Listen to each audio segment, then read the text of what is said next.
فلا هادي له وأشهد أن لا إله إلا الله وحده لا شريك له وأشهد أن محمدا عبده ورسوله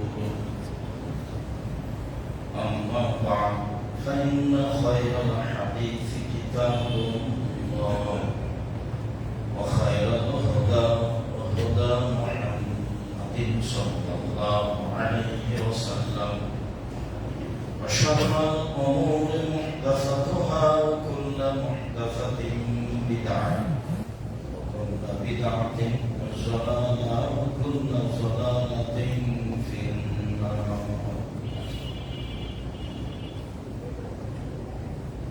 أعوذ بالله من الشيطان الرجيم. إن الذين يؤذون الله ورسوله لعنهم الله في الدنيا والآخرة وأعد لهم عذابا مهينا. عن أبي طلحة رضي الله تعالى قال قال رسول الله صلى الله عليه وسلم لا تدخل الملائكة بيتا فيه كلب ولا تصابر. رواه البخاري ومسلم. عن عبد الله بن مسعود رضي الله تعالى عنه قال قال رسول الله صلى الله عليه وسلم إن أشد الناس عذابا عند الله يوم القيامة المصبرون. رواه البخاري ومسلم. عن عبد الله بن عمر رضي الله تعالى عنه قال قال رسول الله صلى الله عليه وسلم إن الذين يصبرون أي الذين يسمعون هذه الأصنام وهذه الصور يؤتون يوم القيامة ويقال لهم ما خلقتم. رواه البخاري ومسلم. সম্মানিত মসজিদে মুসাল্লির প্রশংসা আল্লাহর জন্য, শান্তি অবতীর্ণ হোক আল্লাহ রাসূলের উপর সাল্লাল্লাহু আলাইহি ওয়াসাল্লাম। আজ জুমার খুতবায় সংক্ষিপ্ত সময় বক্তব্যের বিষয়ে ছবি ও মুক্তি নিয়ে আমরা এক গুরুত্বপূর্ণ সংক্ষিপ্ত তথ্যবহ নিবন্ধের চেষ্টা করব ইনশাআল্লাহ। যেসব পাপের মাধ্যমে মানুষ বড় পাপ করে তার একটি বড় পাপ হচ্ছে ছবি ও মূর্তির সাথে জড়িয়ে পড়া। এটা জাহেলিয়াতের যুগে ছিল, আবার এসেছে, আরো বেশি আসবে। মানুষ ছবি ও মূর্তিকে নির্দ্বিধায় প্রাধান্য দিয়ে চলে। বাড়িতে, ঘরে, আলমারিতে শোকেজে মানুষের মূর্তি, পুতুল সাজানো থাকবে, যা ছিল জাহেলিয়াত। যে ছবি মূর্তি ইব্রাহিম আলাইহিস সালাম ভেঙে দিয়েছেন, মুহাম্মদ সাল্লাল্লাহু আলাইহি ওয়াসাল্লাম নিজে হাতে ভেঙে ফেলেছেন। তার কঠোরতা, তার শাস্তির কথা আল্লাহ তাআলা উল্লেখ করেছেন। রাসূল সাল্লাল্লাহু আলাইহি ওয়াসাল্লাম এই বিষয়ে অনেক কথা বলেছেন। এ ব্যাপারে আল্লাহ তাআলা বলেন, ইন্নাল্লাযীনা ইউযুনাল্লাহ ওয়া রাসূলাহু, নিশ্চয় যারা আল্লাহ এবং আল্লাহর রাসূলকে কষ্ট দেয়। আল্লাহকে কষ্ট দেওয়ার একটা বড় মাধ্যম মূর্তি, মূর্তিকে ভালোবাসা, মূর্তির কাছে, কবরের কাছে কিছু চাওয়া, আশ্রয় কামনা করা। এতে আল্লাহ তাআলাকে কষ্ট দেওয়া হয়। আল্লাহ তাআলা বলছেন, জাআলাল্লাহু লাহুম আল্লাহু লাহুম লানাহুমুল্লাহু ফিদ দুনিয়া ওয়াল আখিরাহ। আল্লাহ তাদের প্রতি ইহকালে ও পরকালে অভিশাপ করেছেন। আল্লাহ নিজে অভিশাপ করেছেন যারা ছবি মূর্তির সাথে জড়িয়ে পড়ে। ওয়াতালাহুম আযাবাম মুহিনা, আর তাদের জন্য আল্লাহ অপমানজনক শাস্তির ব্যবস্থা করেছেন।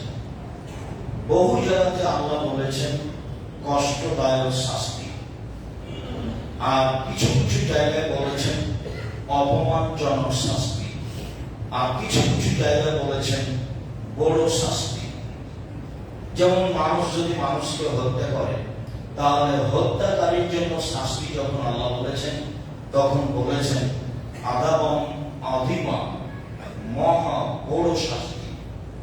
আর যখন অন্যান্য পাপীর কথা উল্লেখ করেছেন, তখন আছে আযাবাম আলীম, কষ্টদায়ক শাস্তি। আর যখন চোখের আনন্দ, মনের আনন্দ, এরকম আনন্দ ফুর্তির ব্যবস্থা হয়েছে, তখন আল্লাহ তাআলা বলেছেন আযাবুম মুহিন, অপমানজনক শাস্তি। একটা লোক অন্যায় করেছে, 10 লাঠির জুতা লাগাবে, এটা একটা শাস্তি। আর একটা লোক অন্যায় করেছে, তাকে মানুষের সামনে মাটিতে থুতু ফেলে জিহ্বা দিয়ে চেপে নিতে বলা হলো, এটাও একটা শাস্তি। বেশি অপমানজনক কোনটা? কোনটা অপমানজনক? আল্লাহ তাআলা বলেন ছবি মুক্তির সাথে জড়িয়ে পড়ে যারা, তাদের জন্য আল্লাহ তাআলা অপমানজনক শাস্তির ব্যবস্থা করেছেন। এ কথা আল্লাহ তাআলা বলেন। আবু তালহা রাদিয়াল্লাহু তাআলা আনহু বলেন রাসূল সাল্লাল্লাহু আলাইহি ওয়াসাল্লাম বলেছেন ইন্নাল মালায়েকাতা লা তাদখুলু বাইতান ফীহি কালবুন ওয়ালা তাসাবি, নিশ্চয় ওই বাড়িতে প্রবেশ করে না ফেরেশতা যে বাড়িতে, যে ঘরে কুকুর ও ছবি মূর্তি থাকে। ছবি মূর্তি ও কুকুর যেসব বাড়িতে থাকে, সেই বাড়িতে ফেরেশতা প্রবেশ করে না। এই কথা মুহাম্মদ সাল্লাল্লাহু আলাইহি ওয়াসাল্লাম বলেন, হাদিস বুখারী মুসলিম। আপনি নিজের বাড়ির ব্যাপারে সতর্ক থাকবেন বলে আমরা আশাবাদী। আব্দুল্লাহ ইবনে মাসউদ রাদিয়াল্লাহু তাআলা আনহু বলেন রাসূল সাল্লাল্লাহু আলাইহি ওয়াসাল্লাম বলেছেন ইন্না আশাদ্দা আযাবা মিনাল্লাহি ইয়াওমাল কিয়ামাল মুসাব্বিরুনা, সবচেয়ে যেটা কঠিন শাস্তি হবে বিচারের দিন আল্লাহর নিকটে, সেটা হলো যারা ছবি অঙ্কন করে, মূর্তি তৈরি করে তাদের।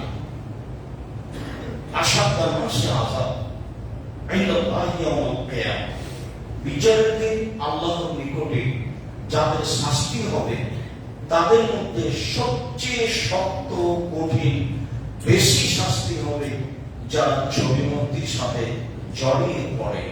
এই কথা মুহাম্মদ সাল্লাল্লাহু আলাইহি ওয়াসাল্লাম। আব্দুল্লাহ ইবনে উমর রাদিয়াল্লাহু তাআলা আনহু বলেন রাসূল সাল্লাল্লাহু আলাইহি ওয়াসাল্লাম বলেছেন ইন্নাল্লাযীনা ইয়াসনাউনা হাযিহি সুওয়ার, যারা এইসব ছবি মূর্তি তৈরি করে, ইয়াযহাবুনা ইয়াওমাল কিয়ামা, বিচারের দিন তাদের কঠিন শাস্তি দেওয়া হবে। ওয়া ইউকালু লাহুম, তাদের বলা হবে আইয়ুমা খালাকতুম, নিজে যা তৈরি করেছ তাদের আত্মা দাও, তাকে জীবিত করো। আব্দুল্লাহ ইবনে উমর রাদিয়াল্লাহু তাআলা আনহু বলেন রাসূল সাল্লাল্লাহু আলাইহি ওয়াসাল্লাম বলেছেন আল্লাযীনা ইয়াসনাউনা হাযিহি সুওয়ার, যারা এইসব ছবি মূর্তি তৈরি করে, ইয়াযহাবুনা ইয়াওমাল কিয়ামা, বিচারের মাঠে তাদের কঠিন শাস্তি দেওয়া হবে। ওয়া ইউকালু লাহুম, তাদের বলা হবে আইয়ুমা খালাকতুম, তুমি নিজে জীবিত করো যাদের তৈরি করেছো, নিজে হাতে তৈরি করেছো তো জীবিত করো। আকৃতি তৈরি করেছো, জীবিত করতে পারো। হাদিস বুখারী মুসলিম। আয়েশা রাদিয়াল্লাহু তাআলা আনহা বলেন রাসূল সাল্লাল্লাহু আলাইহি ওয়াসাল্লাম বলেছেন মান সাওয়ারা সূরাতান, যে ব্যক্তি ছবি মূর্তি তৈরি করে,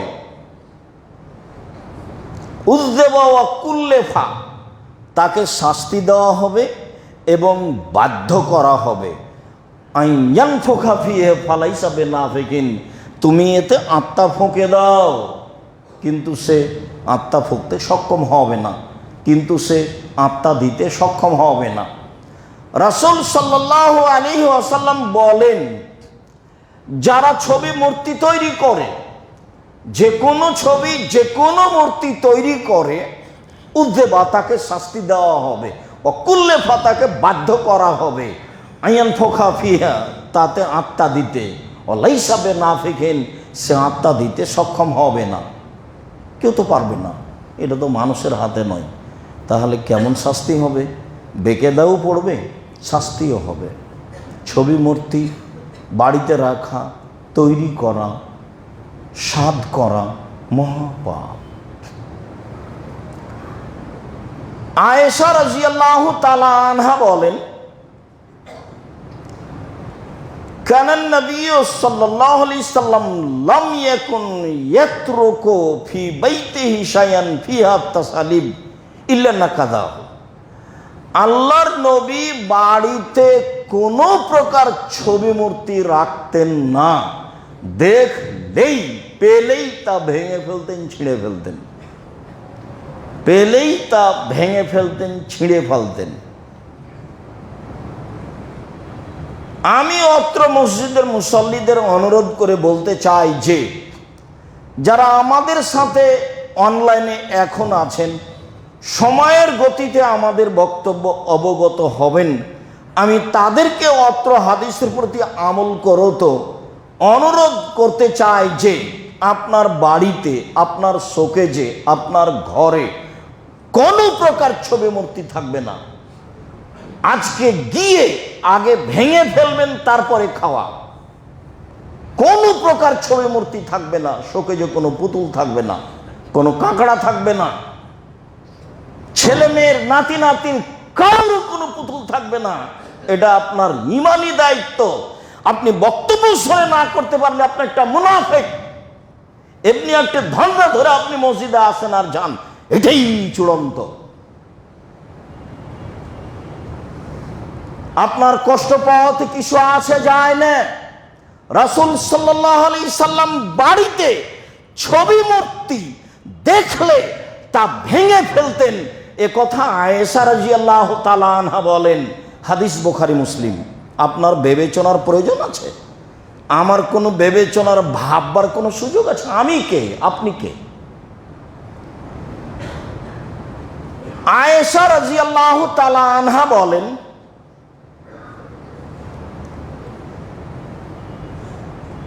ইদা কাদামান নবী সাল্লাল্লাহু আলাইহি সাল্লাম মিনাস সাফারে, কাদামান নবী সাল্লাল্লাহু আলাইহি সাল্লাম মিনাস সাফারে, একদা আল্লাহর নবী সফর থেকে আসলেন। ও সাতারতু বিকিরামিন লি আলা সাহওয়াতিন লি ফিহা তামাসিল। আল্লাহর নবী একদা বাড়ি থেকে আসলেন, তখন আমি আমার ঘরের জানালায় একটা পর্দা ঝুলিয়েছিলাম, যেই পর্দায় ছিল ছবি। আল্লাহর নবী সফর থেকে আসলেন, তখন আমি বাড়িতে জানালায় পর্দা ঝুলিয়েছিলাম, দেখতে ভালো লাগবে, সেই পর্দায় ছিল ছবি। ফালাম্মা রাহা রাসূলুল্লাহ সাল্লাল্লাহু আলাইহি সাল্লাম, যখন আল্লাহ রাসূল এই পর্দা দেখলেন, তখন বললেন, শোনো, ইন্না আশাদ্দা আযাবিন ইয়াউমাল কিয়ামা আল্লাযীনা ইযাহুনা বিখালকিল্লাহ, বিচারের মাঠে সবচেয়ে কঠিন থেকে কঠিন শাস্তি হবে ওদের, যারা আল্লাহর সৃষ্টির সাদৃশ্য বানায়। যারা আল্লাহর সৃষ্টির সাদৃশ্য বানায়, তাদের সবচেয়ে কঠিন শাস্তি হবে। ওয়ায়ুকালু লাহুম আইহুমা খালাকতুম, তাদের বলা হবে, শোনো, যা তোমরা নিজে হাতে তৈরি করেছো তাতে আত্মা প্রদান করো। এই কথা আয়েশা রাদিয়াল্লাহু তাআলা আনহা বলেন। আয়েশা রাদিয়াল্লাহু তাআলা আনহা বলেন, কাদিমান নবী সাল্লাল্লাহু আলাইহি সাল্লাম মিনাস সাফারে, একদা আল্লাহর নবী সফর থেকে বাড়িতে আসলেন। ওয়া আল্লাকতু দুরনুকান অফিহা তামাসিল, আমি একটা চাদর আমার বাসায় এক সাইডে ঝুলিয়েছিলাম, সেই চাদরে ছিল ছবি। আল্লাহ নবী সফর থেকে আসলেন, আমি বাসার এক সাইডে চাদর ঝুলিয়েছিলাম, যেটাতে দেখে ভালো লাগবে তাতে ছিল ছবি। আল্লাহ রসুল বলেন, আয়েশা আনান জি হা ফামারানি, তিনি আমাকে আদেশ করলেন আনান জি হো, থেকে তুমি খুলে ফেলো, সরাও, ফাই নাজফা ফাইনি নাজাতহু, আমি তাকে বলার সাথে সাথে সরিয়ে ফেললাম। হাদিস বুখারী মুসলিম। আপনি বিবেচনা করেন তো দেখি, আজকে কি আপনি বাড়ি থেকে ছবি মূর্তি না সরিয়েই খাবেন? বক্তব্যের উল্টা চলে কোনো ফায়দা নেই, ক্ষতি আছে, এ কথাই ঠিক। রাসূল সাল্লাল্লাহু আলাইহি সাল্লাম বলেন, আয়েশা আগে চাদর সরাও, তারপরে কোনো কথা। উনি বললেন, আমি আগে সরালাম চাদর, আমি তো সাদ করে ঝুলিয়েছি। আনাস রাদিয়াল্লাহু তাআলা আনহু বলেন, কানা কেরামুন লি আয়েশাতা, আয়েশা রাদিয়াল্লাহু তাআলা আনহার একটি চাদর ছিল। ফাসাতারাত বিহি বেজানিবি বাইতিহা, সেই চাদর তিনি একদা তার ঘরের এক পাশে ঝুলিয়েছিলেন। সেই চাদরে ছিল ছবি মূর্তি নকশা। রাসূল সাল্লাল্লাহু আলাইহি সাল্লাম বলেন, আয়েশা আমি তিয়ান্না কেরামাকে হাজা, আয়েশা তুমি তোমার এই চাদরটা দ্রুত সরাও এখান থেকে। ফাইনাহুল্লাহ তাজালু তাসাবিরুহু তারিজু ফি সলাতি, তার ছবি মূর্তি, তার নকশা বারবার আমার সলাতের মধ্যে এসে পড়ছে, আমার সলাতের একাগ্রতা নষ্ট হচ্ছে, তুমি এই চাদর সরাও। কোনো প্রকার ছবিওয়ালা কাবাঘরওয়ালা জায়নামাজ ব্যবহার করা যাবে না, এক কালারের জায়নামাজ ব্যবহার করতে হবে। মসজিদে কেবলার দিকে কোনো প্রকার লেখালেখি, কোনো প্রকার নকশা, কোনো টাইল রাখা যাবে না, সব হবে এক কালার। আমরাও তো মসজিদ তৈরি করি, আলহামদুলিল্লাহ জামিয়া সালাফে ডাঙ্গি পাড়া পাওয়ার আছে মসজিদে প্রায় 3 থেকে 5 হাজার মানুষ একতলায় ধরে, বিশাল মসজিদ, প্রায় 90% জমির উপরে। দেখি সাদা টাইলস লাগানো আছে। মসজিদে কেবলার দিকে কোনো প্রকার লেখা যাবে না যে লাল বাতি জ্বলছে, বা আজান হলে বা এই সময়ে সালাত আদায় করা যাবে না, বা মোবাইল ফোন বন্ধ করুন, এমন কিছু রাখা যাবে না, এমন কিছু করা যাবে না যেটা সালাতে দাঁড়ালে দেখা যায়। আল্লাহু আকবার বলে আপনি পড়ছেন, মোবাইল ফোন বন্ধ করুন, এমনিতেই চলে আসবে। আয়েশা দ্রুত তুমি তোমার চাদরটা আমার এখান থেকে সরাও, তোমার চাদরটা আমার সালাতের একাগ্রতা নষ্ট করছে। হাদিস বুখারী মুসলিম। মসজিদে ডান দিকে লেখা আছে আল্লাহ, আর বাম দিকে লেখা আছে মোহাম্মদ, আবার আহলে হাদিস মসজিদ। ঢাকা সাভার ওই এলাকার। আমি বললাম সন্ধ্যা পর্যন্ত সময় থাকলো, ভেঙে ফেলতে হবে, নইলে সভাপতির সাথে আমাকে কথা বলায়। আমি কোনোদিন কোনো সভাপতি সেক্রেটারিকে হিসাব করে খুতবা দিতে হবে এরকম পথঘাট আল্লাহ আমার জন্য করেননি, আলহামদুলিল্লাহ। আর এখন তো আলহামদুলিল্লাহ সিজদা করে আল্লাহর শুকরিয়া আদায় করি, জামিয়া সালাফে আপনাদের নিজস্ব সম্পদ, বেরায়েতের নিজস্ব সম্পদ, সে তো 2-1 টাকার জিনিস নয়, প্রায় 51 বিঘা জমি, প্রায় সবই কিনা। আপনার বাড়ির পাশে যেখানে 7 থেকে 10 হাজার মানুষ মসজিদের একতলায় সালাত আদায় করবে, ইনশাআল্লাহ সময়ের ব্যাপার, সব আপনাদের নিজস্ব সম্পদ। সঠিক আকীদার মানুষের সম্পদ। এখন তো আল্লাহ অনেক ব্যবস্থা করেছেন, তাই শুকরিয়া আদায় করি, আলহামদুলিল্লাহ বলে মাঝে মধ্যে সিজদা করে শুকরিয়া আদায় করি। ব্যতিক্রম বেহিসাব সম্পদ। বারবার বলছি, 5,000 ছেলে মেয়ে পড়াশোনা করে, 300 জন শিক্ষক শিক্ষিকা আছে, দেশের আছে, ইন্ডিয়ার আছে, সৌদি আরবের সময়ে সময়ে আসেন, আরো কত দেশ থেকে আসে। এটা আপনাদের নিজস্ব প্রতিষ্ঠান, নিজস্ব সম্পদ। সেখানে বাইতুল হাম মসজিদ আছে, নির্মাণ হচ্ছে। আমি যেটা বলছি সেটা হচ্ছে মসজিদকে সর্ব ধরনের নকশা, কারুকার্যতা দেখে মানুষ তাকিয়ে থাকবে, এরকম থেকে মুক্ত হতে হবে, খালি হতে হবে যে কোনো মূল্যে।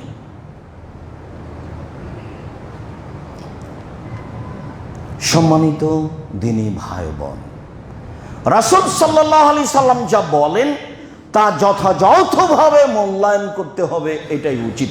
আয়েশা রাদিয়াল্লাহু তাআলা আনহা বলেন, ইন্নী ইশতাহিতু নুমরাকাতান ফিহা তাসাবিরা ফিহা সূরা। একদা আমি একটা চাদর কিনেছিলাম, তাতে ছিল ছবি। একদা আমি একটা চাদর কিনেছিলাম, তাতে ছিল ছবি। ফালাম্মা রাহা রাসূলুল্লাহ সাল্লাল্লাহু আলাইহি সাল্লাম কামাল আল বাব, যখন আল্লাহ রাসূল এই চাদরটা দেখলেন তখন তিনি দরজা দাঁড়িয়ে গেলেন। ওয়ালাম ইয়াদখুলহু, তিনি ভিতরে ঢুকলেন না।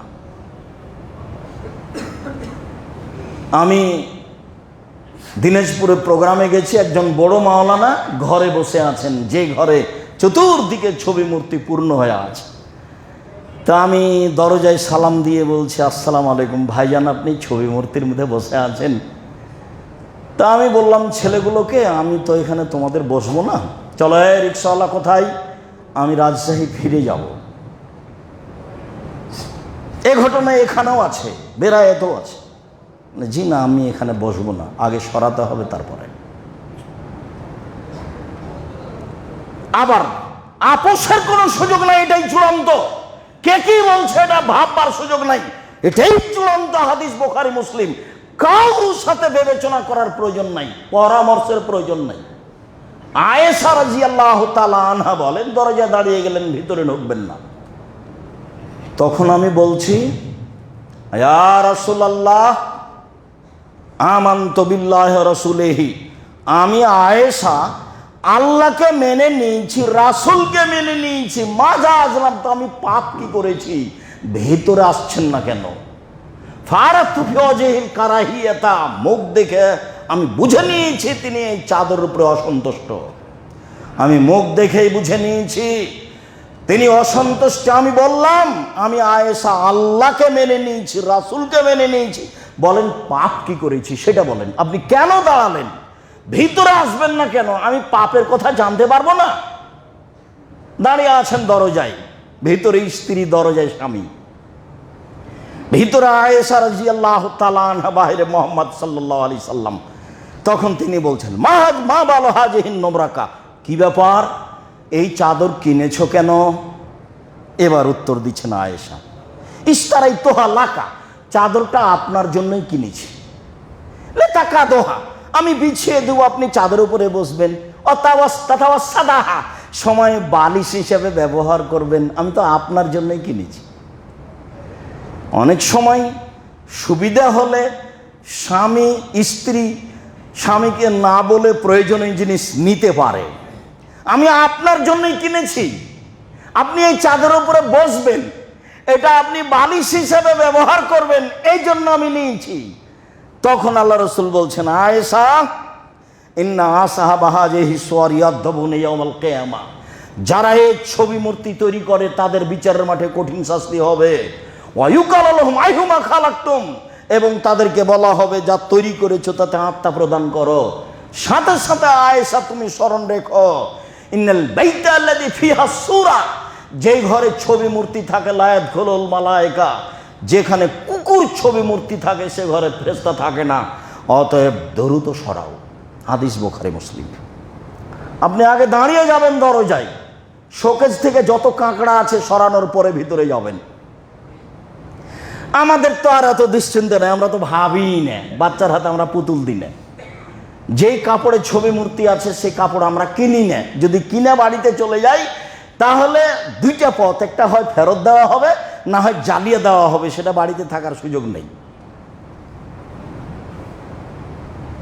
যদি কিনা হয়ে যায় ভুলে, তাহলে ফেরত দেওয়া হবে, না হয় জ্বালিয়ে দেওয়া হবে। মসজিদের যারা দ্বীনী বোন আছেন, আমি তাদেরকে অনুরোধ জানাচ্ছি, আপনি ছবি মূর্তি এবং কার্টুনপূর্ণ পোশাকের ব্যাপারে ভালোবাসা দেখাবেন না। 10 দিন বাঁচতে এসে পাপ করে শিরক করে বাঁচতে রাজি নই।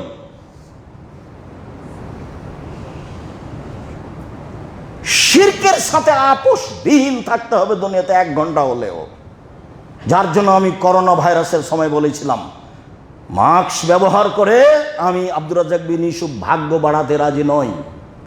আমি এই সময়ে মাস্ক ব্যবহার করব না। আমি খুব বিশ্বাস করি পৃথিবীর সৃষ্টির 50,000 বছর পূর্বে আমার ভাগ্যের ভালো মন্দ সবকিছু লেখা হয়েছে। সেই দিন যদি করোনা লেখা হয়ে থাকে আর আজ যদি আমি পাথরের মধ্যে ঢুকে থাকি, তবু করোনা আমাকে ধরবেই। ফিউচার পার্কের মালিক তার প্রমাণ, ও তো দেশের পানি খেত না। শুধু আপনার বাড়ির পাশে ঘটনা, ঘর থেকে বের হলে সেই জায়গা আপনি দেখতে পান। আপনার জন্য তো দিনের মতো থাকা দরকার এটা। আর মেডিকেলের সামনে যে করোনাতে মরছে তার উচ্ছিষ্ট সামনে ফেলে দেওয়া হয়েছে, ফকিরে খাচ্ছে উঠিয়ে, কই টাকা তো হয় না। একটু বিশ্বাস করতে হবে, অল্প দিন বাঁচতে এসে শিরক করে বেঁচে থাকার কোনো সুযোগ নেই। সম্মানিত দিনী ভাই বোন, বলছিলাম ইবনে আব্বাস রাদিয়াল্লাহু তাআলা আনহু বলেন, আখবারাতনি মাইমুনা, আল্লাহ রাসূলের স্ত্রী মাইমুনা আমাকে বললেন, তিনি বললেন, আসবাহা রাসূলুল্লাহ সাল্লাল্লাহু আলাইহি সাল্লাম ইয়াওমান ওয়াজিমান, আল্লাহর নবী একদা খুব বিবর্ণ মুখে সকাল করলেন। মুখখান খুব বিবর্ণ মুখে সকাল করলেন। আমি বললাম, আল্লাহর নবী, ইস্তানকারতু হায়াতাকা মুনজুল ইয়াউম, আজকে সকাল থেকে আপনার মুখখান বিবর্ণ দেখছি, আপনার চেহারা বিবর্ণ, ঘটনা কি? আপনি চিন্তিত কেন? স্ত্রী বলছেন স্বামীকে। তখন স্বামী বলছেন, মাইমুনা, ইন্না জিবরাইলা ওয়াদানি কানা ওয়াদানি ইয়ালকানি ফালাম ইয়ালকানি আমা ওয়াল্লাহি মা আখলাফানি। মাইমুনা, জিবরাইল আমার সাথে ওয়াদা করেছিলেন, তিনি আমার সাথে রাতে সাক্ষাৎ করবেন। রাত পার হয়ে গেল, সাক্ষাৎ হলো না, তিনি আসলেন না। আল্লাহর কসম, জিবরাইল আমার সাথে ওয়াদা করে আসেননি, এরকম ওয়াদা কোনোদিন খেলাফ হয়নি। আমি বুঝলাম না ঘটনা কি। মাইমুনা, আমি চিন্তিত। জিবরাইল আমার সাথে ওয়াদা করেছিলেন গত রাতে তিনি আমার সাথে সাক্ষাৎ করবেন, কিন্তু রাত চলে গেল, তিনি আসলেন না। কোনোদিন ওয়াদা করে খেলাফ করেননি, ঘটনা কি তাই আমি চিন্তিত। ফাদাল্লান নবী সাল্লাল্লাহু আলাইহি ওয়াসাল্লাম ইয়াওমান ফাযালিকা আলা যালিকা, এইভাবে সময় কাটতে লাগলো। ফাওয়াকা ফি নাফসিহি যিরু কালবিন তাহতা ফুসতাতিন লানা, হঠাৎ করে তার অন্তরে জাগলো, আমাদের ঘরে খাটের নিচে একটা কুকুরের বাচ্চা আছে। হঠাৎ তিনি বুঝলেন, জানলেন, আমাদের ঘরে খাটের নিচে একটা কুকুরের বাচ্চা আছে। ফাউখরে যাবেহি, ফাউখরে যাবেহি, তিনি তাকে বের করার আদেশ করলেন।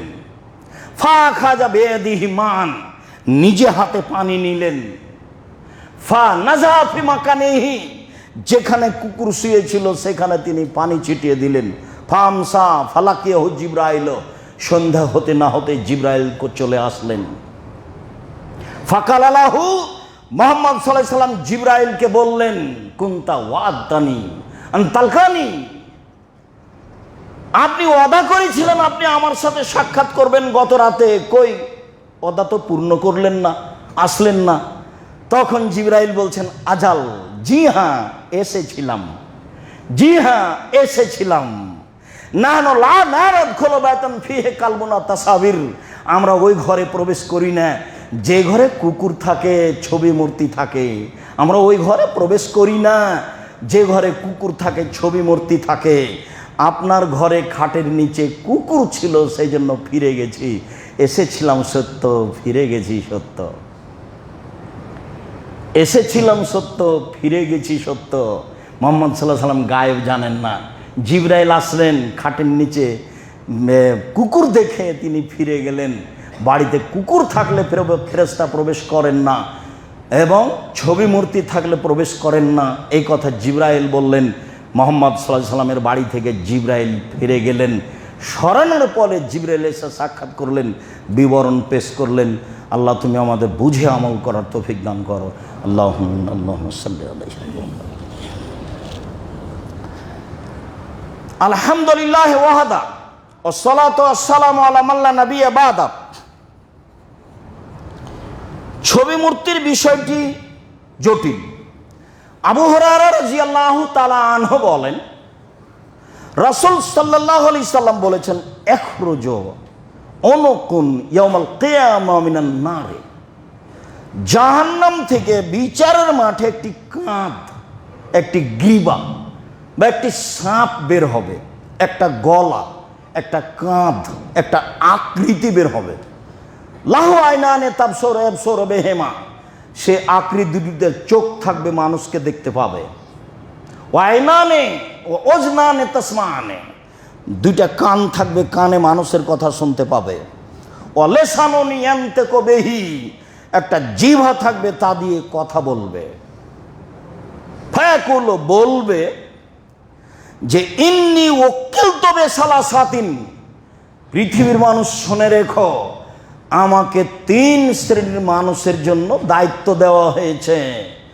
3 শ্রেণীর মানুষের প্রতি আক্রমণ করার জন্য আমাকে আদেশ করা হয়েছে। 1, বেমান জালা মাল্লাহিলান আখারা, যারা শিরক করে তাদের উপর। 1, যারা শিরক করে তাদের উপর। যারা ছবি মূর্তিকে সম্মান করে তাদের উপর। যারা সরস্বতী, ভগবতী, কালী, দুর্গাকে মূল্যায়ন করে তাদের উপর। এদের উপরে আক্রমণ করার জন্য আমাকে দায়িত্ব দেওয়া হয়েছে। 2, অবে কুল্লে জাব্বারিন আনিদিন, প্রত্যেক স্বৈরাচারী, স্বেচ্ছাচারী, দায়িত্বশীল শাসক, যারা স্বৈরাচারী, যারা স্বেচ্ছাচারী, যারা জালেম, বিশ্বাসঘাতক, এদের প্রতি আমাকে ন্যস্ত করা হয়েছে, এদের শাস্তি আমি দিব। 3, অবিল মুসাব্বিরিনা, যারা ছবি অঙ্কন করে তাদের প্রতি আমাকে ন্যস্ত করা হয়েছে, আমি তাদের শাস্তি দিব। এ কথাও বলবে। তার চোখ থাকবে, দেখতে পাবে, তার কান থাকবে, শুনতে পাবে, তার মুখ থাকবে, কথা বলবে। এই 30 মানুষের সাথে কথা বলবে। এই 3 শ্রেণীর মানুষকে শাস্তি দিবে, এই কথা মুহাম্মদ সাল্লাল্লাহু আলাইহি সাল্লাম বলেন। ছবি মূর্তিকে আপনি সাধারণ জিনিস ভাববেন না। সালেম ইবনে আব্দুল্লাহ বলেন, আসারতু ফি আহাদে আবি, আমি আমার আব্বা বেঁচে থাকাকালীন বিবাহ করলাম। ও আদানা আবি আন্নাসা, আমার আব্বা জনগণকে খাওয়ার দাওয়াত দিল অলিমাতে। ফাকানা আবু আইয়ুব আল-আনসারী ফিমান আদানা, আমার আব্বা যাদেরকে দাওয়াত দিয়েছিলেন তার মধ্যে বিশিষ্ট সাহাবী আবু আইয়ুব আনসারীও ছিলেন। ফাকবালা, আবু আইয়ুব আনসারী আসলেন। ফাদাখালাল বাইতা, বাড়িতে প্রবেশ করলেন। ও সুতেরু বেনেজাদিন আখদারা, ভাই আমাদের বাড়িতে সবুজ চাদর দিয়ে সাজানো হয়েছিল। আমাদের বাড়ির দেওয়ালে জ্বালানায় সবুজ চাদর লাগানো হয়েছিল, সবুজ চাদর দিয়ে সাজানো আছে। ফালাম্মা দাখালা ফারা আমি কায়ামান, তিনি ঢুকলে আমাকে দেখলেন আমি দাঁড়িয়ে আছি। ফাত্তালা, তিনি এদিক ওদিক লক্ষ্য করলেন। ফারা মুসাত্তেরান বেনেজাদিন আখজারা, দেখলেন তিনি ঘরটি সবুজ চাদর দিয়ে সাজানো আছে। তিনি বললেন, ইয়া আবু আব্দুল্লাহ, হে আবু আব্দুল্লাহ, তাস্তরুনাল জোদরা, তোমরা বাড়ির দেওয়ালকে চাদর দিয়ে সাজিয়েছ? অলিমাতে তোমরা বাড়ির দেওয়ালকে চাদর দিয়ে সাজিয়েছ? কালা আবি ও আস্তাহি, আমার বাপ লজ্জা চেহারায় বললেন, আমার আব্বা লজ্জিত হয়ে বললেন, ইয়া আবা আইয়ুব গালাবাতনা নিসাও, বাড়ির মহিলারা আমার উপরে জয়ী হয়েছে। আবু আইয়ুব আনসারী, বাড়ির মহিলারা আমার উপর জয়ী হয়েছে। কালা, তিনি বললেন, মান খাসিত আই তাগলেবনান নিসা লাম আকুন আখশা আলাইকা, যাদের উপরে মহিলা জয়ী হবে আমি আপনাকে তাদের অন্তর্ভুক্ত মনে করিনি। শোনেন, আমি আবু আয়ুব আনসারী বলছি, আমি আবু আয়ুব আনসারী বলছি, যাদের উপরে মহিলারা জয়ী হবে আমি আপনাকে তাদের অন্তর্ভুক্ত মনে করিনি। লা আতআমু লাকুম তুআমান, আপনাদের বাড়িতে খাবো না আমি। ওয়ালা আদখুলু লাকুম বাইতান, আপনাদের ঘরে ঢুকবো না আমি। ফাখারা যাও, তিনি বের হয়ে চলে গেলেন। দাওয়াত তো প্রতিদিন জুমাতে হই, ভুল বুঝিয়েন না, ভুল বুঝে কোনো লাভ নেই। অস্পষ্ট থাকলে আমাকে জিজ্ঞাসা করবেন, ফলপ্রসূ হতে পারবেন। অল্প সময় বাঁচতে এসে এদিক ওদিক করে টালবাহানা করে বিচারের মাঠে থেকে যান। আমি আপনার কাছের মানুষ, আমি আব্দুর রাজ্জাক বিন ইউসুফ এটা চাইনি। মানুষকে দাওয়াত দিবেন, অলিমাতে টাকা আছে, সারা 10 বেরায়াতের মানুষকে খাওয়ান, তাতে আসে যায় না। ঘর সাজানো হবে না এভাবে, ছবি মূর্তি উঠানো হবে না এভাবে, বাড়ি সাজানো হবে না এভাবে, এটাই চূড়ান্ত। আবু আয়ুব আনসারী বললেন, তোমাদের খাদ্য খাবো না, তোমাদের বাড়িতেও থাকবো না। আমি তোমাদের খাদ্য খাবো না, তোমাদের বাড়িতেও থাকবো না।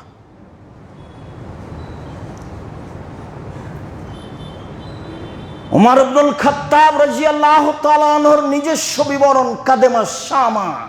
ওমর ইবনুল খাত্তাব একদা সিরিয়ে আসলেন। ফাসানা লাহু রাজুলুন মিনান নাসারা, একজন খ্রিস্টান ওমর রাদিয়াল্লাহু তাআলা আনহুর জন্য খাদ্য তৈরি করলেন। ফাকালা লাহু, এবং খ্রিস্টান বলল, ইন্নী উহিব্বু আনতাজিয়ানি ওয়া তাকরুমানি আনতা ওয়া আসহাবুকা।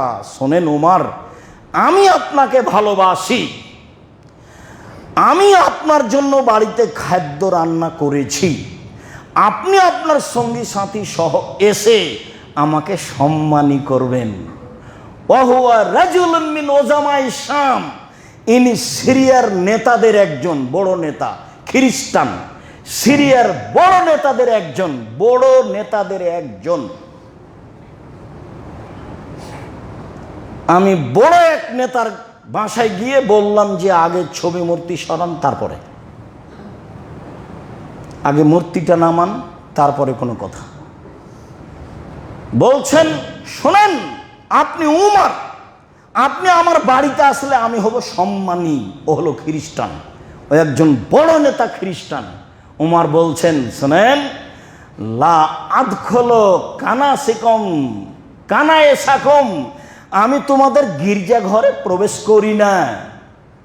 মিনাজলি সোয়ারে, ছবির কারণে, মূর্তির কারণে, আল্লাহ তেফিয়া, যে ছবি মূর্তি আছে সেই কারণে আমি তোমাদের গির্জা ঘরে প্রবেশ করি না। আমি উমর, তোমাকে সম্মান করতে আমার কোনো আপত্তি নেই, কিন্তু তোমাদের গির্জা ঘরে মূর্তি আছে, সেই জন্য আমি তোমার দাওয়াত নিলাম না। উকবা ইবনে আমর রাদিয়াল্লাহু তাআলা আনহু বলেন, আন্না রাজুলান সানা আলাহু তুমা, উকবা ইবনে আমেরকে একজন লোক, তিনিও সাহাবী, দাওয়াত দিয়েছিলেন। ফাদাহু, খাদ্য পানি তৈরি করে দাওয়াত দিলেন। ফাকালা, উকবা ইবনে আমের বললেন, হাল ফিল বাইতে সূরাতুন, আপনাদের বাড়িতে ছবি আছে কি? তারা নাম, তিনি বললেন হ্যাঁ। ফা আবাইয়াত খোলা, তিনি বাড়িতে ঢোকা বন্ধ করলেন, নাকচ করে দিলেন, জি না, আমি আপনাদের বাড়িতে প্রবেশ করব না। হাত্তা কাসারা সৌরাতা, যতক্ষণ পর্যন্ত ছবি মূর্তি ভেঙে না ফেলা হয়েছে। যখন ছবি মূর্তি ভেঙে দেওয়া হলো, সুম্মা দাখালা, তারপর তিনি প্রবেশ করলেন। সাহাবীর নিজস্ব বিবরণ বলছি, উমারের নিজস্ব বিবরণ বলছি, জিবরাইলের নিজস্ব বিবরণ বলছি আপনার সামনে। উনিও সাহাবী প্রবেশ করলেন না, আর উনি তো বললেন যে আমি গেলাম, আপনার বাড়িতে ঢুকবো না, আপনার খাদ্য খাবো না, সব ছবি মূর্তির কারণে। আবু হুরায়রা রাদিয়াল্লাহু তাআলা আনহু বলেন, না রাসূলুল্লাহ সাল্লাল্লাহু আলাইহি সাল্লাম আন সামানিল দামে, রক্ত বিক্রি টাকা হারাম, ও সামানিল কালবে, কুকুর বিক্রি টাকা হারাম, ও কাসবিল বাকিয়ে, মহিলাদের জেনার মাধ্যমে টাকা উপার্জন হারাম, নাহানিল আসমাতাল মুস্তালিম সেমাতে, হাতে পায়ে উল্কি করে দাগ লাগিয়ে নেওয়া হারাম, পরচুলা মহিলা পুরুষের চুল পরচুলা ব্যবহার করা হারাম, ওয়া আল মুসাব্বিরিনা, যারা ছবি অঙ্কন করে তাদের উপরে অভিশাপ, যারা ছবি অঙ্কন করে তাদের উপরে অভিশাপ, যারা ছবি অঙ্কন করে তাদের উপরে অভিশাপ। হাদিস মুসলিম। ছবি মূর্তি। আবু হাইয়াজ আল আসাদি রাদিয়াল্লাহু তাআলা আনহু বলেন, আমাকে আলী রাদিয়াল্লাহু তাআলা আনহু বললেন, আলা বাসুকা মা বাসানি আলাইহি রাসূলুল্লাহ সাল্লাল্লাহু আলাইহি সাল্লাম, শোনো হাইয়াজ আল আসাদি, শোনো, আমি কি তোমাকে ওই কাজে দিব না যেই কাজের দায়িত্ব মুহাম্মদ সাল্লাল্লাহু আলাইহি সাল্লাম আমাকে দিয়েছিলেন? আলী বলছেন, আবুল হাইয়াজ আসাদি, শোনো, আমি কি তোমাকে ওই দায়িত্ব দিব না যে দায়িত্ব আমাকে মুহাম্মদ সাল্লাল্লাহু আলাইহি সাল্লাম দিয়েছিলেন? মুহাম্মদ সাল্লাল্লাহু আলাইহি সাল্লাম আমাকে বলেছিলেন, আলী লা তাদা তিমসালান ইল্লা তামাস্তাহু, তুমি ছাড়বে না কোনো ছবি মূর্তি, সবকে ভেঙে খান খান করে দাও। ওলা কাবরান মুসরিফান ইল্লা সাওয়াইতাহু, তুমি ছাড়বে না কোনো উঁচু কবর, সবকে ভেঙে সমান করে দাও। আদেশ। হাদিস মুসলিম। আলী, তুমি ছাড়বে না কোনো ছবি মূর্তি ভাস্কর্য, তাকে একবারে খান খান করে দাও, চৌচির করে দাও। ছাড়বে না কোনো উঁচু কবর, সবকে ভেঙে সমান করে দাও। আদেশ।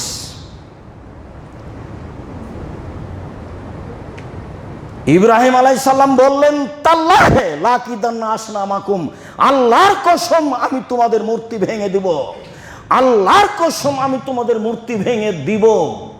ইব্রাহিম আলাইহিস সালাম বলছেন, আল্লাহর কসম আমি তোমাদের মূর্তি ভেঙে দেব। ফাজালাহুম দুদাদা, এই কথা বলার পরে তারা যখন এলাকা ছেড়ে গেল কোনো কাজে, সেখানে গিয়ে একবারে সব মূর্তিকে একবারে টুকরা টুকরা খান খান একেবারেই মাটির সাথে সবকে মিশিয়ে দিলেন, ভেঙে চৌচির করে। তারা যখন তাকে ডেকে বলল, কে করেছে? তখন বললেন, ওই যে বড়জন কুড়াল ঘাড়ে করে আছে, তা কি বলে? হ্যাঁ, ও কি কথা বলতে পারে? ও যে কথা বলতে পারে না, তার ইবাদত করো কি করে? তখন তার আরও খেপে গেল, গর্ত খুঁড়ে আগুন দিয়ে ইব্রাহিম আলাইহিস সালামকে আগুনে ফেলে দিল। তখন আল্লাহ বললেন, ইয়া নারু কুনি বারদাম ওয়া সালামা, আগুন ঠান্ডা শীতল হও, ইব্রাহিমের ক্ষতি হয় না যেন। জড়বস্তু আল্লাহর কথা মানে। দেখেন, আল্লাহ বলছেন জড়বস্তুকে, আগুনকে। ইব্রাহিম আলাইহিস সালাম মূর্তি ভেঙে দিয়েছেন, মূর্তি গড়তে আসেনি। স্বাধীনতার নাম দিয়ে যারা মূর্তি গড়েছে তারা অন্যায় করেছে। শুধু সেই কেন, দেশে যত ছবি মূর্তি আছে হিন্দুদের নিজস্ব দেব দেবতা ব্যতীত সবকে ভেঙে চৌচির করে দিতে হবে, এটা আদেশ। আব্দুল্লাহ ইবনে মাসউদ রাদিয়াল্লাহু তাআলা আনহু বলেন, দাখালান নবী সাল্লাল্লাহু আলাইহি ওয়াসাল্লাম মক্কাতা ওয়া হাওলাল মক্কাতে সিত্তুনা সালাসু মিয়া নসব। আল্লাহর নবী যেদিন কাবা ঘরে ঢুকলেন মক্কা বিজয়ের দিন, সেদিন কাবা ঘরে 360টি মূর্তি ছিল। মূর্তিগুলি ছিল তার পিতার ইব্রাহিম আলাইহিস সালামের, মূর্তিগুলি ছিল ইসমাইল আলাইহিস সালামের, মূর্তিগুলি ছিল ইসাক আলাইহিস সালামের। যখন মক্কা বিজয়ের দিন তিনি কাবা ঘরে ঢুকলেন, কাবা ঘরে 360টি মূর্তি ছিল। ফাজালা ইয়ানওতুহা বিউদিন আল্লাযী ফি ইয়াদিহি, যে হাতে তার, যে লাঠি তার হাতে ছিল, সে লাঠি দিয়ে মূর্তিতে আঘাত করতে লাগলেন, ভাঙতে লাগলেন এবং মুখে বলতে লাগলেন, জাল হক, এসেছে সত্য, ওয়াজহাকাল বাতিল, চলে গেছে মিথ্যা, ইন্নাল বাতিলা, নিশ্চয় মিথ্যা, কানা জাহুকা, চিরদিন মিথ্যা। এই বলে সব লাঠি দিয়ে বাপের মূর্তিকে ভেঙে একাকার করে দিলেন। মুহাম্মদ সাল্লাল্লাহু আলাইহি ওয়াসাল্লামের নিজস্ব কর্ম, বুখারী মুসলিম। 90 সাল থেকে জাতিকে বলে আসছে, সময়ের ব্যবধানে হয়তো বা কিছুদিন বলিনি, আবারও বলছি, ছবি মূর্তির সাথে মুসলমানের কোনো আপোষ কোনোদিন ছিল না।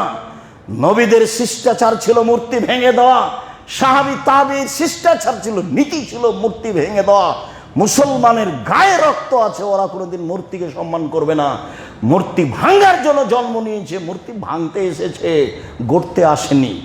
অতএব বাড়িতে গিয়ে যত ছবি মূর্তি কাঁকড়া এগুলি আছে সেগুলি বের করে, যদি খুব সুন্দর দামি মূর্তি থাকে কিনা, তাহলে খুব রাগ করে দাঁতটা একটু কিচমিচ করে ভাঙবেন, তাহলে আপনার এটা হক আদায় হবে, সে যত দামি হোক না কেন।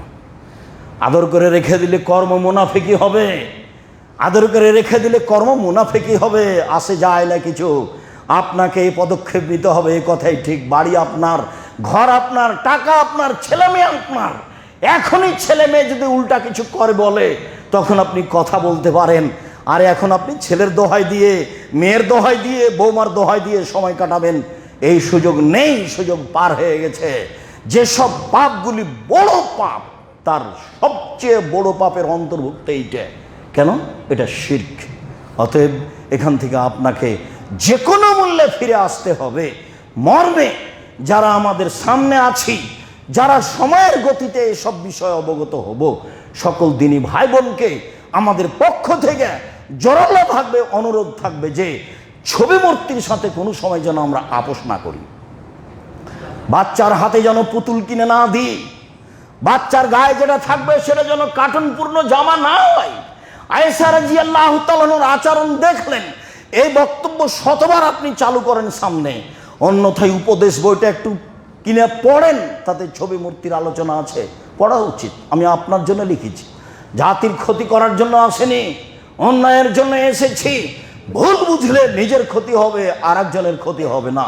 মর্মে আমার পক্ষ থেকে আন্তরিকভাবে অনুরোধ থাকছে।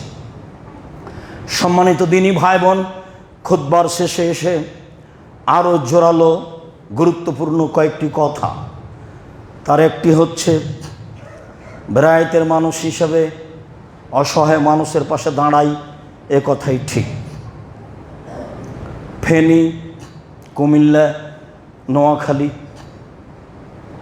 লক্ষ্মীপুর এসব এলাকায়, বন্যা কবলিত এলাকা, ওদের অসহায়ের সময় আপনারা পাশে দাঁড়িয়েছেন।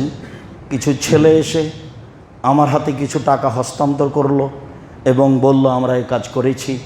আমি খুশি হলাম, বললাম জাযাকুমুল্লাহ খায়র, সময়ের গতিতে তোমরা থাকবে, এটাই আমাদের পক্ষ থেকে আন্তরিকভাবে ঐকান্তিকভাবে কামনা থাকবে। রাসূল সাল্লাল্লাহু আলাইহি সাল্লাম বলেছেন, আল্লাহ ফিওনিল আব্দে মা কানাল আব্দু ফিওনি আখিহে। আল্লাহ মানুষের সাহায্যে অতক্ষণ পর্যন্ত আছেন, মানুষ যতক্ষণ পর্যন্ত মানুষের সাহায্যে আছে। মানুষকে মানুষের সাহায্যে থাকতে হবে, এটা একটা জোরালো শরঈ বিধান, জোরালো শরঈ বিধান। সাথে সাথে আপনাদের প্রতিষ্ঠান জামিয়া সালাফের যে বড় শাখা আদ-দাওয়া ইলাল্লাহ, জামিয়া সালাফের বড় বড় কয়েকটি শাখা আছে, তার একটি শাখা হচ্ছে আদ-দাওয়া ইলাল্লাহ, যারা বাংলাদেশ জুড়ে, পুরো বাংলাদেশে মক্তব ভিত্তিক শিক্ষা কার্যক্রম ও দাওয়াতি কার্যক্রম চালু করতে চায়। সেটার কাজ জোরালো চলছে, সময়ের গতিতে আরও হবে ইনশাল্লাহ।